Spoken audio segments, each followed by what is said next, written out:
వినేదమే మా ఈ ఛానల్ ఉద్దేశం. God bless you.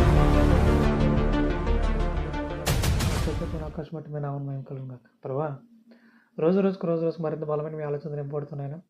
అనేకులకు ఆశీర్వాదకరంగా దీవెనకరంగా మేము ఉండడానికి మీరు మమ్మల్ని బలపరుస్తున్న రీతిని బట్టి మరింత మీ గొప్పదైన కృపను బట్టి మరింత కృతజ్ఞత స్తుతులు తెలియజేస్తూ ఉన్నాను తండ్రి. మీ నామం మేము కలుగుగాక. ప్రభా, ఈ రోజు కూడా ఒక మంచి విషయాన్ని ఆలోచించాలని ఆశపడుతున్నాను. మీ పరిశుద్ధాత్మ సమ్మకు అందించమని మీరే మాతో మాట్లాడమని త్వరలో రానైనా మా ప్రభువును రక్షకుడునైనా క్రీస్తు శాశ్వతమైన పవిత్రమైన నామములో ఈ ప్రార్థన మనలో పెట్టుకుని పరలోకపు తండ్రి, ఆమె. వందనాలండి. మళ్ళా విధంగా కలవడానికి దేవుడానికి నుంచి అత్యద్భుతమైన అవకాశం బట్టి దేవుని నామమున మేము కలుగుగాక. ఆమె. అయితే ఇప్పటికే లోతైన సంగతులు మీరు నేర్చుకుంటున్నారు, బలపరచబడుతున్నారని నేనైతే భావిస్తూ ఉన్నాను. ఒకవేళ ఎవరైనా సత్యానికి అనుకూలంగా లేకుండా సత్యానికి దూరంగా ఎవరైనా ఉన్నారంటే కనుక ఖచ్చితంగా మీరు సత్యం వినే ప్రయత్నం చేయండి. సత్యం అంటే ఏంటి బ్రదర్? మిగతా వాళ్ళు వాక్యం చెప్పట్లేదా? నువ్వేంటి గొప్పగా చెప్తున్నావు, ఏదో కొత్తగా చెప్తున్నావు, సత్యం అని చాలామంది ప్రశ్నించవచ్చు. బట్ నేను చెప్పేది ఏంటంటే, ఏదైనా తిండే కదా అని చెప్పేసి అన్నీ మనం తినం. మనకి ఏది ఆరోగ్యం మనం చూసుకుని తింటాం, ఏది మనకి ఇష్టమో చూసుకుని తింటాం.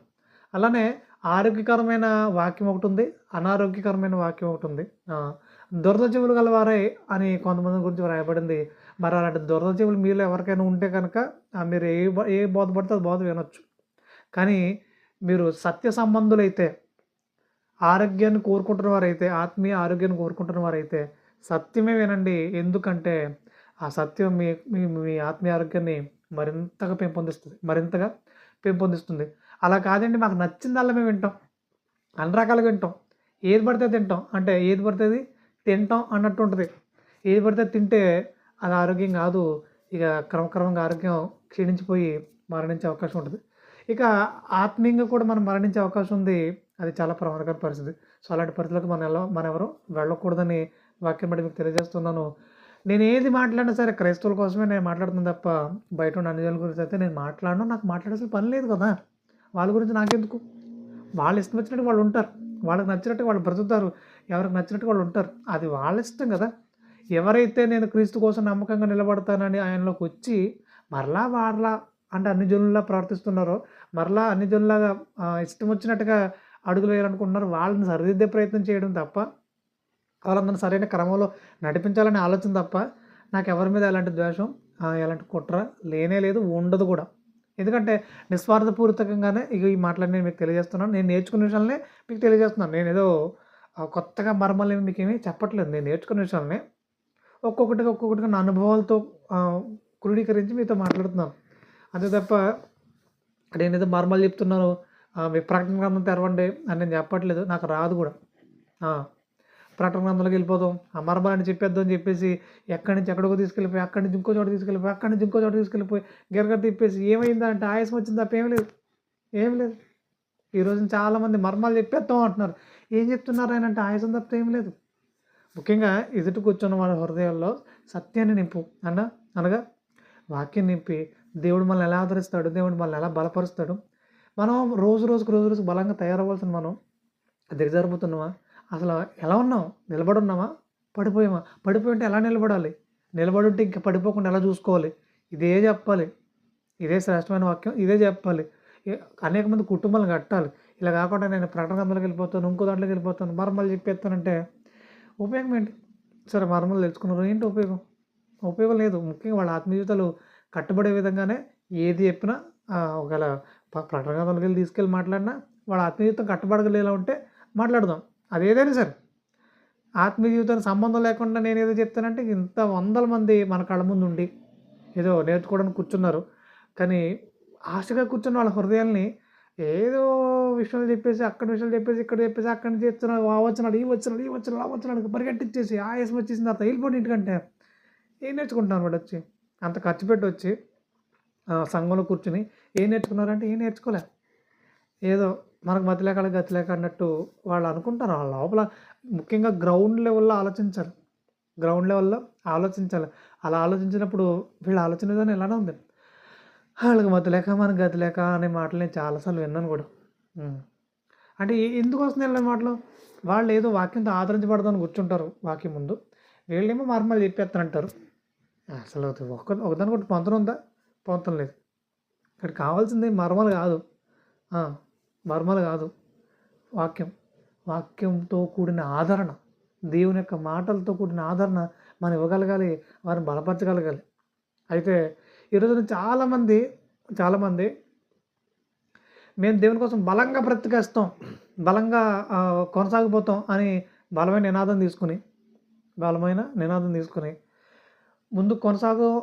ఆ ప్రయత్నంలో మొట్టమొదటిగా చాలా ఆసక్తిగా, అంటే ఆరంభ శోధనతో ఉంటారు కదా, సో అలా ఆసక్తిగా ముందుకు కొనసాగిపోదాం అనుకుని కొంత దూరం అనగా ఒక వారం, ఒక 10 రోజులు, ఒక 15 రోజులు చాలా ఆసక్తిగా కొనసాగుతారు బాప్తిజం తీసుకున్న తర్వాత.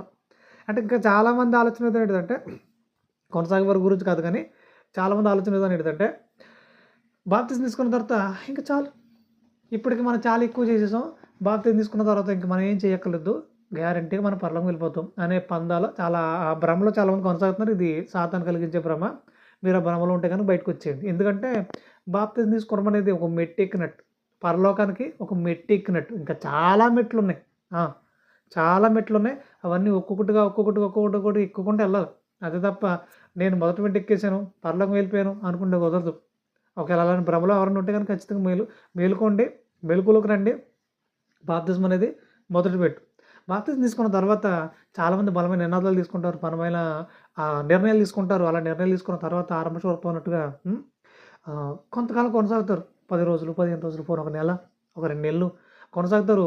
అలా కొనసాగిన అనంతరం వాళ్ళ ఆలోచనలు ఏంటో బలహీనపడిపోతుంటాయి. వాళ్ళు ఎందుకో మరలా వెనకడుగులు వేస్తూ ఉంటారు. ఎందుకో సాతాను బలమైన ఉచ్చులేస్తూ ఉంటాడు. వాళ్ళకి అర్థం కాదు ఇది ఉచ్చని, నేను ఇందులో పడకూడదని. వాళ్ళకి ఏం అర్థం కాదు, ఎటో కొట్టుకుని పడుతూ ఉంటారు. మెల్లిమెల్లిగా ఆసక్తి తగ్గిపోతూ ఉంటుంది. ఏం చేస్తున్నారు వాళ్ళకే తెలియదు, ఎటు కొట్టుకుని పోబడుతున్నారు వాళ్ళకే తెలియదు. నిజంగా ఒక ఇంత భయంకర పరిస్థితి అని చెప్పాలి. మొదటి స్థితి కంటే కడపటి స్థితి మరీ దారుణంగా ఉంటుంది అంటారు. సో అలానే ఉంటుంది. బాప్తిజం తీసుకున్నప్పుడు వేడి ఇప్పుడు కనబడట్లేదు. ఎందుకు కనబడట్లేదు అని అంటే సాతాను చెరలోకి వెళ్ళిపోయారు చాలామంది. సాతాను చెరలోకి వెళ్ళిపోయారు. మరి ఇప్పుడు మనం సాతాను చెరలోకి వెళ్ళిపోయిన మనం మరలా తిరిగి రావాలంటే ఏం చేయాలి? ఒకసారి దేవుడు క్షమించాడు, నేను ఇదిగో మారుమనసు పొందుకున్నాను, బాప్తిజం తీసుకున్నాను. మరలా దేవుడు నన్ను క్షమిస్తాడా అనే ప్రశ్నలు, సందేహాలు ఏవైతే ఉన్నాయో చాలామందిలో అలానే ఉండిపోయినాయి. అంటే వీళ్ళు ఎంత భయంకరమైన పాపంలో పడిపోయారో వాళ్ళకి తెలుసు, అది వాళ్ళకి మాత్రం తెలుసు. ఇప్పుడు వాళ్ళ ఆలోచన ఎలా ఉందంటే, దేవుడు మళ్ళీ నన్ను క్షమిస్తాడంటారా? నన్ను మరలా దేవుడు క్షమించి ఆయన దగ్గర చేర్చుకుంటాడు అసలు? ఇంత పెద్ద పాపం చేశాను నేను, మారుమనసు పొందిన తర్వాత, బాప్తిజం ఇచ్చిన తర్వాత నేను ఇంత పాపం చేశాను. ఆయన ఒకసారి పరిశుద్ధపరిచాడు, నేను మరలా బోర దండించుకున్నాను, ఆయన నన్ను మరలా కడుగుతాడా? కడగడేమోలే, మరలా ఆయన అడగడం బాగోదేమోలే అని చాలామంది వెనక్కి తిరిగిపోయి ఎటు వెళ్ళిపోతున్నారు తెలియదు. ఇంచుమించుగా బ్రతుకున్న వారిని చీమ కుట్టినా అమ్మో అని మెలకువలో ఉంటారు. ఎక్కడ అని చూసుకుని దాన్ని చంపేద్దాం, దోమ కుట్టినా వెంటనే దాన్ని చంపేయాలనుకుంటాం, అంటే బ్రతుకున్నాం కాబట్టి. ఇప్పుడు చాలామంది ఆత్మీయంగా చనిపోయారు. ఇలా చనిపోయిన వాళ్ళు తేలు కుట్టినా కానీ ఏం కాదు, మెదళ్ళు తేలు కొడుతున్నారు, నిన్ను పాము వచ్చి కొడుతున్నారు అంటే పట్టించుకోరు. ఎందుకంటే వాళ్ళు ఆల్రెడీ చచ్చిపోయారు. ఇలా ఆత్మీయంగా చాలామంది చచ్చిపోయారు. మీరు జీవించున్నామనే పేరు మాత్రం మీకు ఉందేమో కానీ మీరు ఆత్మీయంగా మృతులే అంటున్నాడు. మరి అలా మృతులైపోయిన వాళ్ళు ఏ పాపం చేస్తున్నా సరే వాళ్ళకి ఏమీ పట్టినట్టు ఉంటుంది. అలాంటి వారిని దేవుడు మరలా వెనక్కి తీసుకురావాలనుకున్నాడు. ఎందుకంటే వాళ్ళు ఇంకా బ్రతికే ఉన్నారు కనుక. చనిపోతే దేవుడు కూడా ఇంకా వాళ్ళని పట్టించుకోడు. ఎందుకంటే మనకు మరో అవకాశం లేదు. బ్రతికుండగానే మరో అవకాశం ఇవ్వాలనుకుంటున్నాడు. అలా ఎవరైతే దేవుల్లో మొదటగా బలంగా కొనసాగి ఇప్పుడు చల్లారిపోయి పాపంలో కొనసాగుతున్న వారు ఎవరైనా ఉన్నారా? ఈ వీడియో చూస్తున్న వారిలో ఎవరైతే ఇంకా బలంగా దేవుని పనిలో కొనసాగాలని ఆశ అయితే ఉంది, కానీ నేను ఇదిగో ఇలా పొరపాట్లో పడిపోయాను, దేవుడు నన్ను క్షమించడేమో అనే ఆలోచనతో నేను నా పాపంలో కొనసాగుతున్నాను, ఇక నేను మరలా ఆయన అడగడానికి నాకు ధైర్యం సరిపోవట్లేదు అనే ఆలోచనలు ఎవరైనా ఉన్నారా? ఖచ్చితంగా వాక్యం బట్టి మీకు తెలియజేస్తున్నాను, దేవుడు మీకు మరో అవకాశాన్ని ఇవ్వాలనుకుంటున్నాడు. మరలా మీరు అక్కడి నుంచి లేచి మొట్టమొదటి అడుగు మీరు ఒకటి వేయండి చాలు, మిగతా అడుగులు ఆయన ఎంచుకుంటాడు. ఏంటి తెలుసా అడుగు? ప్రభా, ఐఎమ్ రియల్లీ సారీ ప్రభా, మమ్మల్ని క్షమించండి, మీరు మమ్మల్ని ప్రేమించి గొప్పదైన రక్షణ మాకు ఇచ్చారు ప్రభా, కానీ నేను దాన్ని బాగొట్టేసుకున్నాను ప్రభా, ఐఎమ్ రియల్లీ సారీ ప్రభా, నన్ను క్షమించండి అని ఆయన ఎదుట క్షమాపణ కోరుకుని ఇక మీదట నా అడుగులు నా ఆలోచనలు మీకోసం నమ్మకంగా ఉంటాయి ప్రభా. ఇక మీదట నేను వేసే ప్రతి అడుగు మీ చిత్తానుసారంగా ఉంటుంది ప్రభా అని ఒక బలమైన నినాదం కలిగి నేను ముందుకు కొనసాగుతాను ప్రభా అని ఒకసారి మాట ఇవ్వగలిగితే ఆయన మరలా మిమ్మల్ని క్షమిస్తాడు. క్షమించడమే కాదు, ఆయన కోసం నమ్మకంగా బ్రతికేలా మరిన్ని ద్వారాలు తెరుస్తారు ఆయన, మరిన్ని ద్వారాలు తెరుస్తారు. చక్కగా దేవుని పనిలో మిమ్మల్ని వాడుకుంటాడు ఆయన. సో ఇప్పుడే అలాంటి పరిస్థితులు ఎవరైనా ఉంటే కనుక వాక్యం దగ్గర రావాలని, ఆయన దగ్గర మరలా క్షమాపణ పొందుకోవాలని, దేవుని కోసం నమ్మకంగా అడుగులు వేయాలని వాక్యాన్ని బట్టి మీకు తెలియజేస్తున్నాను. అయితే అయితే మరి ఇప్పుడు తర్వాత అయినా మరి ఏవో శోధనలు వస్తాయి కదండి మరి. ఏవో శోధనలు వస్తూనే మరి నేను మరలా పడిపోయే అవకాశం ఉందేమో. మరి ఇప్పుడు నేను ఎప్పటికీ పడిపోకుండా దేవునిలో బలంగా ఉండాలంటే నేనేం చేయాలి బ్రదర్, నేనేం చేయాలి అని అంటే వాక్యం కంప్లీట్గా వింటే మీకు విషయాలన్నీ అర్థమవుతాయి. ఎవరైతే ఏదో చిన్న షార్ట్ వినేసి, ఏదో లేదంటే చిన్న ముక్క వినేసి నాకేం అర్థం కాలేదు అని అంటే ఎలా కుదురుతుంది? కంప్లీట్గా వింటేనే కదా అర్థమవుతుంది. కాబట్టి ఈ వాక్యం కంప్లీట్గా మీరు వింటే దేవునిలో ఎప్పటికీ పడిపోకుండా నమ్మకంగా కొనసాగాలంటే ఏం చేయాలి అనే దాని గురించి చాలా వివరంగా మీతో మాట్లాడాలనుకుంటున్నాను. అయితే ముఖ్యంగా మరి ఏం చేయాలి అని అంటే వాక్యాన్ని ఒక్కొక్కటిగా మనం ఆలోచించే ప్రయత్నం చేద్దాం. పేతురు రాసిన మొదటి పత్రిక 4వ అధ్యాయం మొదటి నుంచి ఒకసారి చూడగలిగితే, క్రీస్తు శరీరం అందు శ్రమపడిన కనుక మీరును అట్టి మనసును ఆయుధముగా ధరించుకుని అంటున్నాడు. ఇప్పుడు మనం ఎప్పటికీ ఆత్మీయంగా పడిపోకుండా ఉండాలి అని అంటే క్రీస్తు మనసును ధరించుకోవాలి అని అంటున్నాడు. క్రీస్తు మనసును ఆయుధంగా ధరించుకోవాలంటున్నాడు. ఇప్పుడు ఆయుధం అంటే ఏంటి? అంటే ఒక వెపన్. ఒక ఆయుధం అంటే ఒక వెపన్ అంటే అది దాన్ని ఏమంటారంటే ఆత్మ సంరక్షణ, సెల్ఫ్ డిఫెన్స్ గురించి మాట్లాడతారు కదా. అంటే ఇప్పుడు ఎవరైనా మనల్ని చంపడానికి వచ్చేస్తున్నారు, లేదంటే ఎవరైనా కొట్టడానికి వచ్చారు, మనం కూడా వారిని ఎదుర్కోవాలి కదా. ఫస్ట్ మనం కొట్టడానికి కాదు మెయిన్, వాళ్ళని ఎదుర్కొని కనీసం తప్పించుకోవడానికైనా మన దగ్గర ఏదో ఒక ఆయుధం ఉండాలి. ఇప్పుడు ఒక పూలు వస్తున్నా, లేదంటే ఒక ఏదైనా కుక్క మీదకి వస్తున్నా సరే, దానికి సంబంధించి ఒక కర్ర ఉంటే అంటే వెంటనే అది ఆగుతుంది. ఫస్ట్ అది ముందు మీదకి వచ్చి దాడి చేయకుండా కుక్క ఆగుతుంది. ఏదైనా ఒక సింహం మీదకి వస్తున్నప్పుడు ఏదైనా ఒక అగ్ని కట్టి లాంటిది, ఒక నిప్పు లాంటిది పట్టుకుని అంటే ఎలుగుబంటి అయినా సరే ముందు ఆగుతాయి, మన మీదకి వచ్చి దాడి చేయకుండా ఆగుతాయి. అలాంటి ఆయుధం క్రీస్తు మనసు అంట. ఆత్మీయ జీవితాలకు, మనందరి ఆత్మీయ జీవితాలకి క్రీస్తు మనసు అనే ఆయుధం కలిగి ఉంటే కనుక మనం ఎప్పటికీ ఆత్మీయంగా పడిపోమాట. సాతాను మనల్ని ఎప్పటికీ పడిపోయేలా వాడు ఏమాత్రం మనల్ని ఏమీ చేయలేడట. వాడు ఎన్ని ప్రయత్నాలు చేసినా మన దగ్గర ఆయుధం ఉంటే కనుక మనం ఎప్పటికీ పడిపోమాట. అది మనల్ని ధరించుకోమని వాక్యం తెలియజేస్తుంది. పేతురు గారు మాట్లాడుతూ క్రీస్తు మనసును ఆయుధంగా మీరు ధరించుకోండి అంటున్నాడు. ఇక ఫిలిప్పీయులకు రాసిన పత్రిక 2వ అధ్యాయం 5వ వచనంలో కూడా ఇదే మాట రాయబడుతుంది. ఫిలిప్పీయులకు రాసిన పత్రిక 2వ అధ్యాయము 5వ వచనం, క్రీస్తు యేసున కలిగిన ఈ మనసు మీరును కలిగి ఉండండి అంటున్నాడు. ఇప్పుడు క్రీస్తు యేసున కలిగిన ఈ మనసును మీరును కలిగి ఉండండి అంటున్నాడు. ఎందుకు కలిగి ఉండాలి ప్రభువా అని అంటే, ఆయన ఎలాగైతే పరిశుద్ధంగా నమ్మకంగా చనిపోయేదాకా ఎంత ఖచ్చితంగా నిలబడ్డాడో ఆ మనసు చాలా కఠినమైంది. ఆ మనసు చాలా దృఢమైనది. అలాంటి దృఢమైన మనసు మీరు కలిగి ఉండాలని అంటున్నాడు. ఎప్పుడైతే అలాంటి దృఢమైన మనసు మీరు కలిగి ఉంటారో ఇక ఆటోమేటిక్గా మీరు మరింత బలవంతులుగా తయారవుతారు. మీరు మాత్రం బలవంతులుగా తయారవడం కాదు నాయన, అనేక మందిని బలవంతులుగా తయారు చేస్తారు. అనేక మందిని బలవంతులుగా నిలబెడతారు సమాజంలో. అలా అనేక మందిని సమాజంలో నిలబెట్టినప్పుడు దేవుడు చాలా సంతోషపడతాడు. నాయన నువ్వు బలం పొందుకోవడమే కాదు, అనేకులను బలవంతులుగా తయారు చేస్తున్నావు. నాకు ఎంతకంటే సంతోషం ఏందో నాయన, నాకు అంతకంటే సంతోషం ఏమని చెప్పు అని దేవుడు నిన్ను బట్టి చాలా సంతోషపడతాడు. నన్ను బట్టి దేవుడు చాలా సంతోషపడతాడు. అలా సంతోషపెట్టే పిల్లలు మనం ఉండాలి. కానీ మనం మరలా పాపంలో పడిపోయి మళ్ళీ లేచి సారీ తప్పైపోయిందని చెప్పేసి మళ్ళీ పాపంలో పడిపోయి మళ్ళీ పాపంలో పడిపోయి మళ్ళీ లేచి ఈ క్రమం ఇలాగే కొనసాగుతుంటే రోజులన్నీ ఇలా వ్యర్థంగా గడిచిపోతుంటే మరి ఎప్పుడైనా మన ద్వారా పని చేయించుకునేది, ఎప్పుడైనా మన ద్వారా గొప్పమైన కార్యాలు జరిగించుకునేది, మన ద్వారా గొప్ప కార్యాలు చేయించుకోవాలనుకుంటున్నాడు కదా. మరి అలా చేయించుకోవాలనుకుంటున్న ఆయన ఆశ ఎప్పుడు నెరవేరేది? ఎప్పటికీ మనం ఇలా పడిపోతూ లేస్తుంటే ఒక రోజున పడిపోయినప్పుడు మన మరణం వచ్చేస్తే ఎక్కడికి వెళ్ళిపోతాం? ఇంతగా ఆత్మీయ జీవితాన్ని బలపరుచుకుని ఎక్కడికి వెళ్ళిపోతాం అంటే ఖచ్చితంగా పాతాళానికి వెళ్ళిపోతాం. ఇది నిజంగా చాలా బాధాకర విషయం, చాలా భయంకర విషయం, చాలా అంటే చాలా భయంకర విషయం. మరి ఇలాంటి పరిస్థితులు మనం ఎవరైనా ఉండొచ్చా? సత్యం ఎరిగిన వారిగా మనం ఉండొచ్చు అంటే అసలు ఉండకూడదు, అస్సలు ఉండకూడదు. మెలకువ కలిగి ఉండాలి. ఇదిగో ఇంతవరకు మనకు పోరాటం చేసామేమో, పోరాటం చేసామేమో. ఇక మీదట మనం ఎవరి మనసు కలిగి ఉండాలంట? ఆయుధంగా క్రీస్తు యేసు యొక్క మంచి మనసును మనం కలిగి ఉండాలంట. అలా కలిగి మనం నడుచుకోగలిగితే ఖచ్చితంగా మనం గొప్ప విజయాలు సాధిస్తాం. మనం విజయాలు సాధించడం మాత్రమే కాదు, అనేకులు విజయాలు సాధించే విధంగా వారిని ట్రైన్ చేయగలుగుతాం. ఖచ్చితంగా వాళ్ళందరినీ ట్రైనింగ్ చేయగలుగుతాం. వారందరినీ సత్యంతో నిలబెట్టగలుగుతాం. సత్యంలో బలంగా కట్టగలుగుతాం. ఇది గొప్ప ధన్యత అని చెప్పాలి. కాబట్టి ఇప్పటివరకు పడిపోయిన వారు ఎవరైతే ఉన్నారా, ఖచ్చితంగా లేచి నిలబడండి. క్రీస్తు యేసు యొక్క మంచి మనసును ధరించుకోండి. మరి ఇప్పుడు ఆయన మనసు ఏంటండి, అది కూడా చూద్దామా?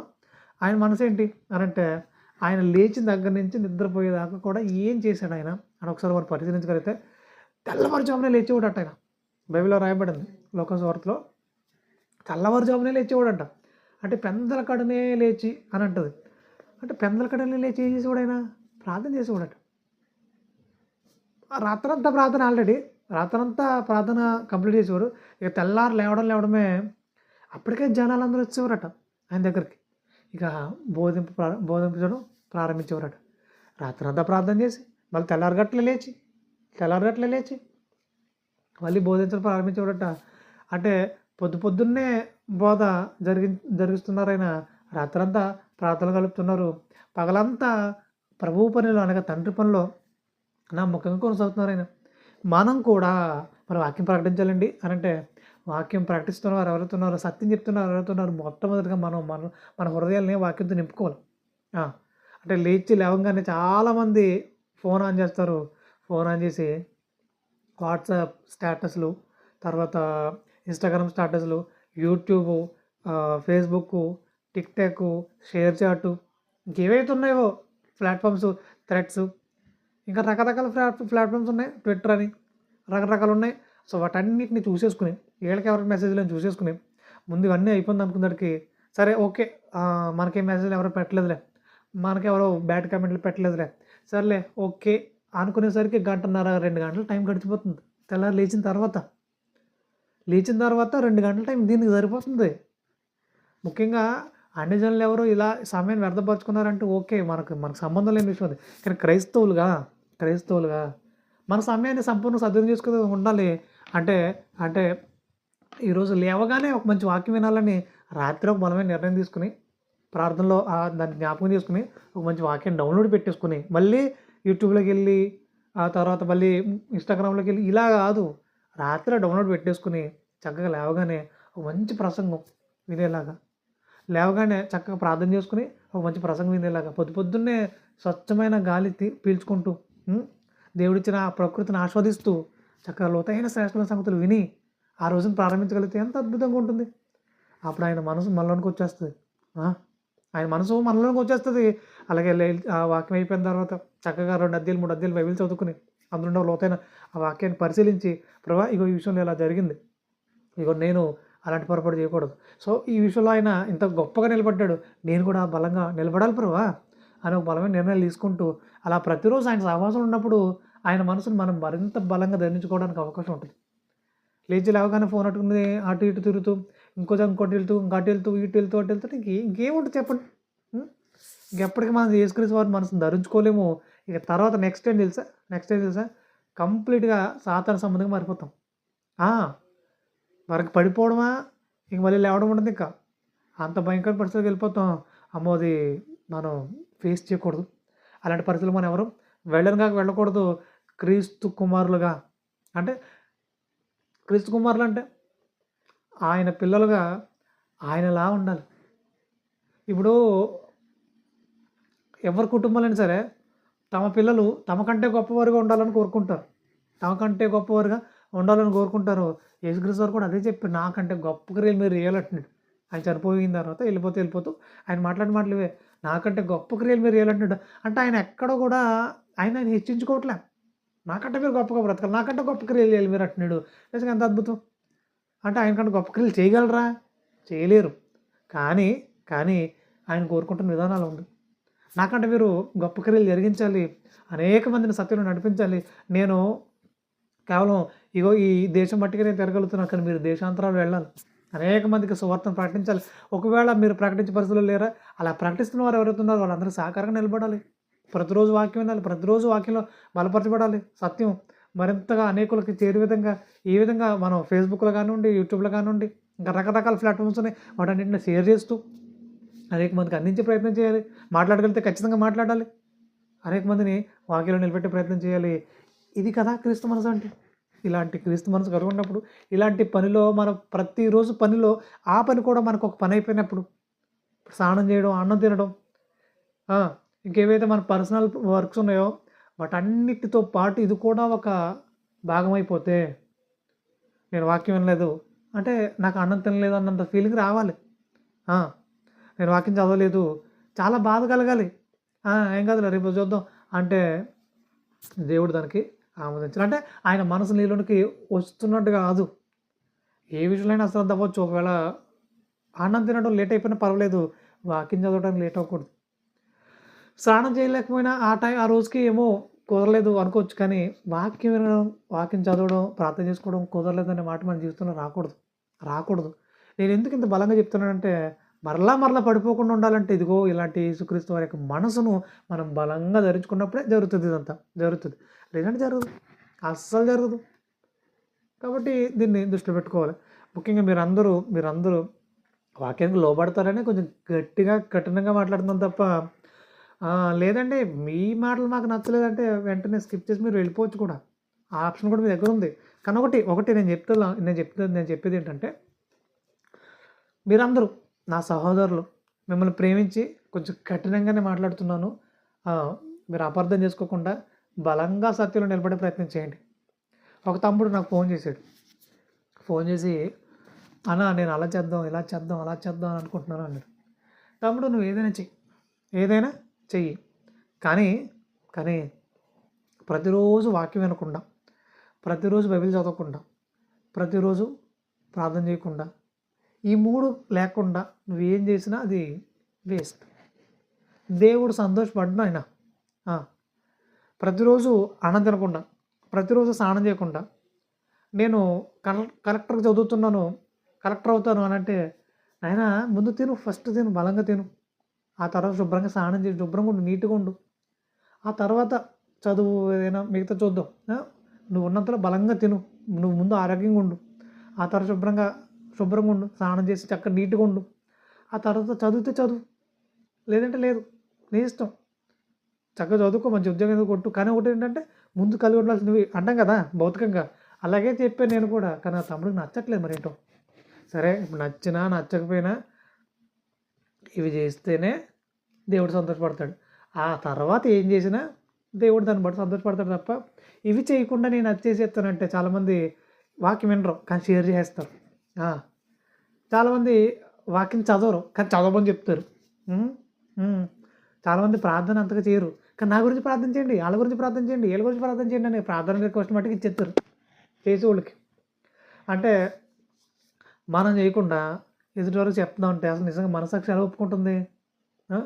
వీళ్ళు చేసే పాపాలనే వీళ్ళు చేస్తూ ఉంటారు కానీ అలా చేయకండి అని గట్టిగా మాట్లాడతారు. ఏంది నాయన ఇది? ఈ వేషధారణ ఏంటి? మీరు చేసే పాపాలు మొదట ఆపండి.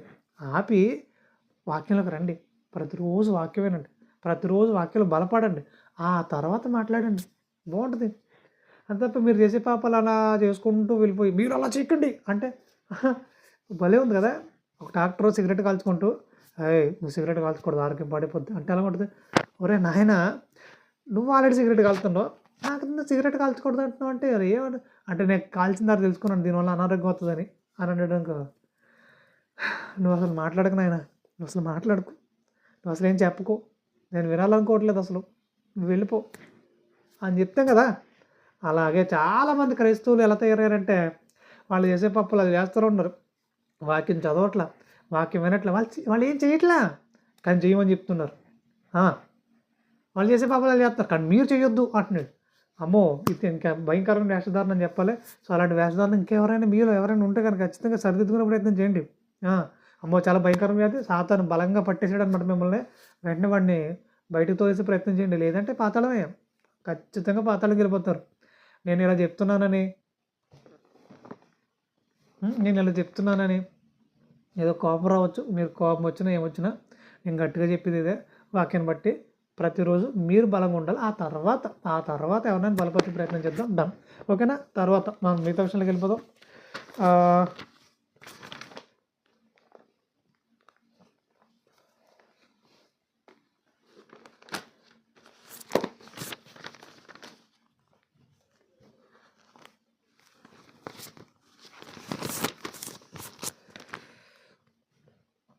ఇక ఇక ఇక మరొక విషయం చెప్పాలంటే, మరి ఇలా బలమైన మనసు కలిగి ఉంటే మనం ఎన్ని విజయాలు సాధించవచ్చో ఒక 2, 3 ఉదాహరణలు చెప్తాను మీకు. ముఖ్యంగా దావీదు గారి విషయంలోకి వచ్చేస్తే దావీదు గారు ఆహ్, మొట్టమొదటిగా ఆయన చాలా బలంగా కొనసాగిన వ్యక్తి. చివరి వరకు కొనసాగిన వ్యక్తే. బట్ మధ్యలో ఒక చిన్న డిస్టర్బెన్స్ వచ్చింది. దీనికి డిఫరెంట్ ఒకటి చెప్తాను. మొట్టమొదటిగా ఆయన గొర్రెలు కాసుకునే వ్యక్తి, చాలా భక్తిపరుడు, నమ్మకస్తుడు, చక్కగా ముందు కొనసాగుతున్న వ్యక్తి. సడన్గా ఒక యుద్ధం ఆయన కళ్ళ ఎదుటికి వచ్చింది, గొలియాతు. ఇప్పుడు దేవుణ్ణి దూషిస్తున్నాడనే ఒక భావన ఆయన కలిగినప్పుడు చాలా రోషం వచ్చేసింది. అరే, నా దేవుణ్ణి దూషిస్తారా నువ్వు అని చాలా రోషంతో నింపబడ్డాడు. అంటే ఏంటి, ఎందుకు అంత రోషం వచ్చేసింది అని అంటే, దేవుణ్ణి అమితంగా ప్రేమిస్తున్నాడు. అలా అమితంగా ప్రేమించాడు కాబట్టి అంత రోషం వచ్చింది. ఈరోజు చాలామందికి రోషం వచ్చేస్తుంది. ఎవరినైనా యేసుక్రీస్తుని ఏమనంటే రోషం వచ్చేస్తుంది. ఎందుకు వస్తుందని మీకు రోషం అని అంటే, దేవుణ్ణి అంత ప్రేమిస్తున్నారు కాబట్టి ఆ యేసుక్రీస్తుని ఎవరైనా అంటే రోషం వచ్చి మాట్లాడుతున్నారు. వాళ్ళు చాలామంది తప్పుపడుతున్నారు. ఆ తప్పునైనా యేసుక్రీస్తు మీద ప్రేమ ఉంటే ఎవరేమన్నా ఒప్పుకోము, మనం ఖచ్చితంగా ఒప్పుకోము. నీకేం తెలుసు రానా యేసుక్రీస్తు గురించి, డబ్బాగా ఏంటి డబ్బాలు పలుకుతున్నావు డబ్బాలు అని ఆటోమేటిక్గా కోపం అవుతుంది. అంటే అలాగని చెప్పి బూతులాడమని నేను చెప్పట్లా, అది ఎవరు చేయట్లేదు అనుకుంటున్నాను. నేనైతే చేయొద్దు, అలా ఎవరు చేయొద్దు. బట్ వన్ థింగ్, ఆయన మీద ఉన్న ప్రేమను బట్టి ఆటోమేటిక్గా మనకు రోషం అనేది వస్తుంది. దావీదు గారికి కూడా వచ్చింది. ఆ రోషంతో సున్నతిలేని ఫిలిస్తీయుడు మన దేవుడు అనడం ఏంటి అని రోషంతో నింపబడిపోయాడు. అలా రోషంతో నింపబడిపోయిన ఆయన చంపేస్తాడన్నాడు. ఎవరిని చంపేస్తాడంట? గొలియాతుని చంపేస్తానంటున్నాడు. గొలియాతుని చంపేయడం ఏంటారు నాయన, నువ్వు చూస్తే కూతంతున్నావు, చిన్నగా ఉన్నావు నువ్వు, ఆడేమో అంతున్నాడు తాడి చెట్లాగా, ఆడిని ఎక్కడ చంపేస్తావురా నువ్వు, అది ఎలా అవుతుందిరా అని చాలామంది ఆశ్చర్యంగా అడిగారు. నా దేవుడిని అంటే నేను అసలు ఒప్పుకోను, వాడిని నేను చంపైపోతున్నాను అని ఒక బలమైన స్టేట్మెంట్ ఇచ్చేసాడు. ఇంత స్టేట్మెంట్ ఇచ్చిన తర్వాత ఆడి చేతిలో చచ్చిపోవడానికి ఎలా ఉంటుంది? మేము ముందే చెప్పు, మేము వెళ్ళాగా ఇలా రకరకాల పగలపలు పలుకుతారు తర్వాత వెనకాల. కానీ అదేం లేదు, దేవుని మీద ప్రేమతోటి బలంగా ముందుకెళ్ళిపోయాడు, విజయాన్ని సాధించాడు. ఆ తర్వాత రాజు అయిపోయాడు. చాలా గొప్ప ఘనతని పొందుకున్నాడు. చాలా బాగుంది కదా, ఇక్కడ వరకు చాలా బాగుంది. కట్ చేస్తే అంత బలంగా ప్రేమించిన వ్యక్తి మరి ఎందుకో దేవుని ప్రేమ తగ్గిపోయింది. దేవుడు దూషిస్తాడా అనే రోషంతో నింపబడిపోయిన వ్యక్తి ఇప్పుడు అనేక మంది దేవుణ్ణే దూషించే ఎలాంటి పనోడు చేశాడు ఆయన. దావీదు గారు బలహీనమైన మనసులోకి వెళ్ళిపోయాడు. దేవుని మీద ప్రేమ తగ్గిపోయింది. మనసు బలంగా ఉండే మనసు బలహీనమైంది. బత్షెబతో వ్యభిచరించడం ఇదంతా జరిగిపోయింది. వ్యభిచరించడం, ఆమె యొక్క భర్తని చంపించాడు. నిజంగా చాలా బాధాకరం. మొత్తానికి చంపించేశాడు, వ్యభిచరించాడు, నరహత్య చేశాడు. ఇంక దీన్ని కూడా కప్పెట్టేద్దని ఆలోచనలో ఉన్నాడు. అప్పుడు దేవుని ప్రవక్త రావడం, అతనికి బుద్ధి చెప్పడం జరిగింది. అలా బుద్ధి చెప్పేసరికి మరలా పశ్చాత్తాపం పొందుకుంటున్నాడు. కానీ ఒకటి ఏంటంటే, దేవుని మీద ఎప్పుడైతే మన ప్రేమ తగ్గిపోతుందో మనం కూడా రకరకాల వ్యర్థమైన నీచమైన ఆలోచనలకు వెళ్ళిపోతాం. నిజంగా చెప్తున్నా, దేవుని మీద ప్రేమ ఉన్నంతకాలం మనం పాపం జోలికి అస్సలు వెళ్ళలేం. ఎప్పుడైతే దేవుని మీద ప్రేమ తగ్గిపోతుందో ఆటోమేటిక్గా మనం పాపం వైపు వెళ్ళిపోతాం. నిజంగా చాలా భయంకర వ్యాధి ఇది. ఇలాంటి వ్యాధులు మీరు ఎవరైనా ఉంటే ఖచ్చితంగా సరిదిద్దుకునే ప్రయత్నం చేయాలి. దేవుని మీద ప్రేమను రోజు రోజుకు పెంచుకోవాలి. ఆయనకంటే గొప్ప మనకి ఏదీ లేదు. ఆయనకంటే గొప్పది భూప్రపంచం మీద ఎవ్వరూ లేరు. తల్లి అయినా, తండ్రి అయినా, కుమారులైనా, బంధుగణమైన ఎవరైనా సరే, వాళ్ళు కూడా ఎవరు గొప్పతనం? యేసుక్రీస్తు వారి గొప్పతనం. ఆయన గొప్ప అవ్వాలి, వాళ్ళకు కూడా ఆయన గొప్ప అవ్వాలి. అంటే వీళ్ళందరూ బ్రతకుంటారు బ్రదర్ మమ్మల్ని అని అంటే లేదండి. ఒంటరిగా బ్రతకమని కాదు కానీ దేవుని మీద మన ప్రేమ ఆ స్థాయిలో ఉండాలని చెప్తున్నాను. దేవుని మీద మన ప్రేమ ఆ స్థాయిలో ఉండాలని చెప్తున్నాను. సరే, ఇప్పుడు మరి దేవుని మీద ప్రేమ తగ్గిపోయింది దావీదు గారికి. ఇక ఆటోమేటిక్‌గా ఏం జరిగింది అనంటే, ఇక వ్యభిచారం జరిగింది. తర్వాత నరహత్య జరిగింది. తర్వాత చాలా బాధపడ్డాడు. చాలా ఆవేదన పొందుకుంటూ వచ్చాడు. చాలా ఇబ్బందికర పరిస్థితులు ఎదుర్కొంటూ వచ్చాడాయన. ఎందుకు ఇదంతా జరిగింది అనంటే దేవుని మీద ప్రేమ తగ్గిపోవడం వల్లే. ఆ తర్వాత ఇక సంసోన్ గారిని చూసుకుంటే చాలా బలమైన వ్యక్తి. చాలా బలమైన కార్యాలు జరిగించిన వ్యక్తి. ఎందుకో బలహీనపడుతూ వచ్చాడాయన. రకరకాల ఆలోచనలతో నిండుకొని బలహీనపడుతూ వచ్చాడాయన. అలా బలహీనపడిన వ్యక్తి ఏ స్థాయికి వెళ్ళిపోయాడంటే, అతని కళ్ళు పీకేశారట. చాలా నీచంగా ట్రీట్ చేస్తున్నారు అతన్ని. అప్పుడు చాలా బాధతో నిండుకొని, ప్రభా ఇంతకాలం నా బలమంతా జుట్టులో ఉందనుకున్నాను ప్రభా నేను. కానీ నా జుట్టు మరలా మొలిచింది. కానీ నాకైతే ఆత్మశక్తి రావట్లే. ఆ శక్తి నాకు రావట్లేదు. నాకు అర్థమైంది ప్రభా, ఈ శక్తి అంతా, ఈ బలమంతా మీ ఆత్మశక్తిలో ఉందని. కాబట్టి ఒక్కసారి నేను మిమ్మల్ని వేడుకుంటున్నాను, మీ చిత్తమైతే నాకు ఒక అవకాశం ఉండి వీళ్ళందరి మీద, నా కళ్ళు పీకిన వీళ్ళందరి మీద నేను పగ తీర్చుకోవాలనుకుంటున్నాను. నాకు ఒక అవకాశం ఉండి అన్నప్పుడు దేవుడు అవకాశం ఇవ్వడం జరిగింది. ఇక చనిపోయి కొద్ది క్షణాల్లో రియలైజ్ అయ్యాడు. మొత్తం వాళ్ళందరిని చంపేశాడు. అతను కూడా చనిపోయాడు. ఇది నిజంగా చాలా బాధాకరం. అంటే ఎప్పుడైతే బలమైన మనసును కోల్పోతామో బలహీనంగా మారిపోతాం. బలహీనంగా ఎప్పుడైతే మారిపోయామో ఆటోమేటిక్‌గా పతనానికి వెళ్ళిపోతాం. అంటే క్రీస్తు యేసు యొక్క మనసును మనం ధరించుకోకపోతే ఎంత ప్రమాదకరమని వాక్యాన్ని బట్టి మీకు తెలియజేస్తూ ఉన్నాను. ఇక ఇక రోజు రోజుకి మన ఆలోచన విధానం ఏ స్థాయికి వెళ్ళిపోవాలంటే పేతురు రాసిన మొదటి పత్రిక 4వ అధ్యాయం మొదటి వచనం చదువుకున్నాం కదా, తర్వాత వచనం చదువుకునే ప్రయత్నం చేద్దాం.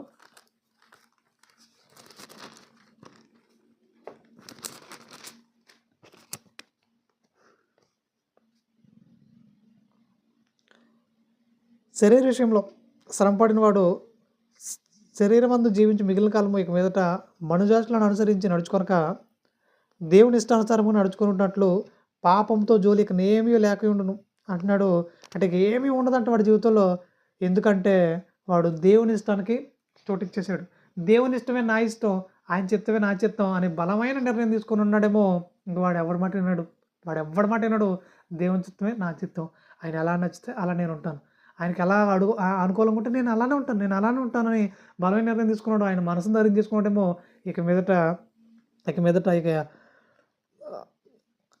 దేవుని ఇష్టానుసారంగా నడుచుకున్నట్లు పాపంతో జోలి ఇక నేమియో లేకుండును అని అంటున్నాడు. కాబట్టి అలాంటి పరిపూర్ణ స్థితికి మనందరం వెళ్ళాలని దేవుడు మనకు తెలియజేస్తున్నాడు. ఎవరైతే అలాంటి పరిస్థితుల్లో లేరో, ఎవరైతే అలాంటి పరిపూర్ణమైన పరిస్థితులకు వెళ్ళాలనే ఆలోచనలో లేరో, ఈరోజు మీరు ఖచ్చితంగా ఒక బలమైన నిర్ణయం తీసుకోవాలి. లేదు అని అంటే మళ్ళీ చెప్తున్నా, దేవుడు పాతాళాన్ని మన కోసం సిద్ధపరచలేదు, అపవాది మన దూతలకి సిద్ధపరిచాడు. అపవాది ఎంత మాయ చేస్తున్నాడంటే, పరలోకం మీకోసం కాదనైనా పాతాళం మన కోసం అన్నట్టుగా వాడు మాయ చేసేసి వాడితో పాటు కనీసం కొంతమందినైనా తీసుకెళ్ళాలని ఆలోచనలో ఉన్నాడు.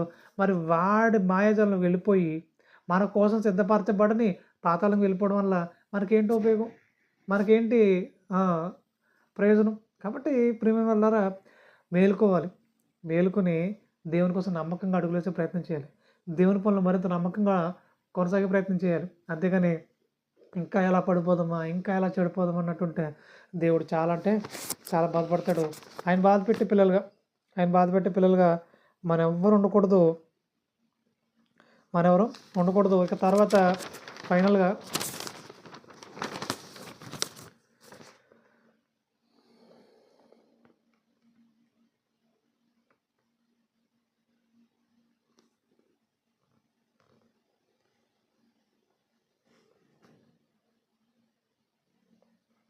కాబట్టి బలవంతులుగా మారాలి. లోకసువార్త 11వ అధ్యాయము 21వ వచనం చూడగలిగితే,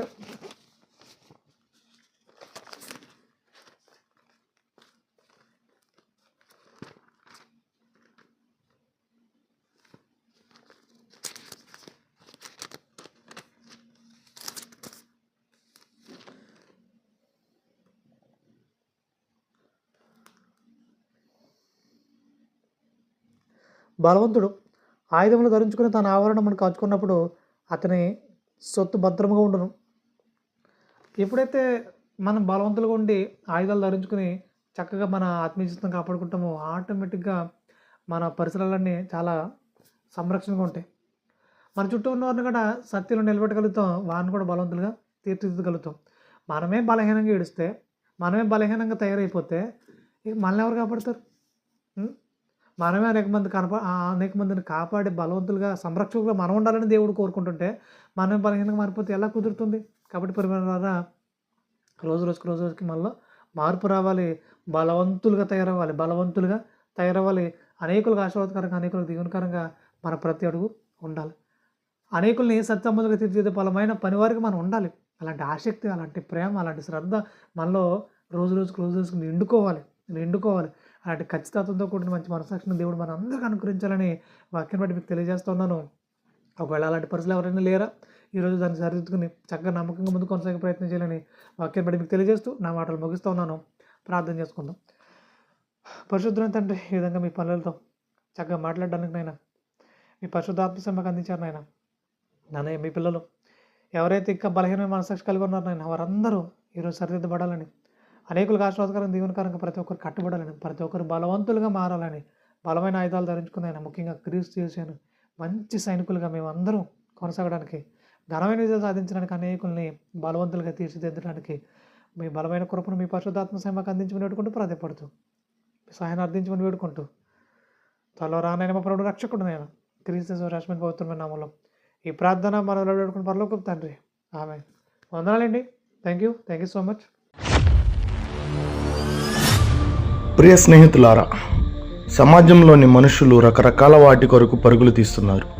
ఆనాడు అపోస్తుడైన పౌలు గారు తన చివరి దశలో మాట్లాడుతూ నా పరుగు కడముట్టించితిని అంటున్నారు. అంటే క్రైస్తవులుగా మన పరుగు పరలోకానికే కావాలి అనే ఆలోచనతో మైండ్ రన్ టు హెవెన్ అనే నినాదమే మా ఈ ఛానల్ ఉద్దేశం. God bless you.